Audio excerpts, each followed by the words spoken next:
Hai Linkers, apa kabar? Semoga harinya menyenangkan ya. Nah, ada satu pertanyaan legendaris yang gak pernah absen, kapan listing? Santai dulu, ambil kopi atau teh, kita bahas pelan-pelan. Di white paper terbaru, memang tertulis kalau rencana listing ada di antara Q4 2025 sampai Q1 2026. Wajar banget kalau banyak yang nanya, sebenarnya sekarang kita ada di tahap mana? Apa tim belum siap buat listing? Pertama-tama, saya mau jelasin dengan jelas, proses listing itu sendiri sebenarnya nggak sesulit yang banyak orang bayangin. Kami sudah pernah kerja bareng Exchange Tier 1, jadi dari sisi eksekusi, listing bukan masalah besar. Tapi yang perlu dilihat lagi adalah fase awal proyek ini. Awalnya, Interlink memang berencana buat listing di chain yang sudah ada.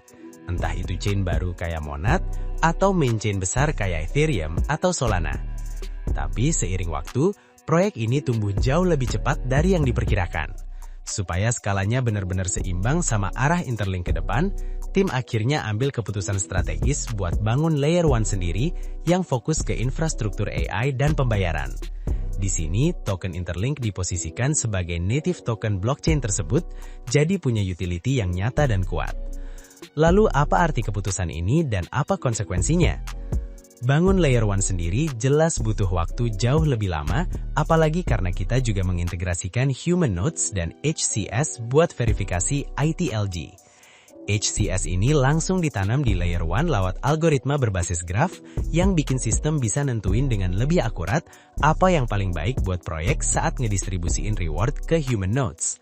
Proses kayak gini jelas makan waktu lebih lama dibanding kalau kita cuma jadi aplikasi yang numpang di blockchain lain. Pertanyaan berikutnya pasti muncul, kenapa nggak listing sekarang aja? Secara strategi, sebenarnya itu mungkin banget. Tapi kalau listing dilakukan sekarang, seluruh proses verifikasi harus dihentikan, karena ada konflik antar chain. Di fase ini, saat Interlink masih jalan di private mainnet, sebagian besar komunitas belum bisa akses token mereka saat listing. Akhirnya, market bakal didominasi market maker, VC, dan holder besar.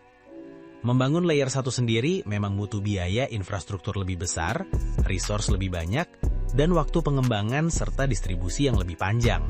Makanya, proses distribusi harus diselesain dulu lewat private mainnet, baru lanjut ke open mainnet. Masalah ini sebenarnya sudah lama disadari, dan sekarang lagi ditangani secara serius, dengan hampir semua resource difokuskan ke versi 5.0. Begitu proses distribusi inti hampir selesai, barulah proses listing akan dimulai.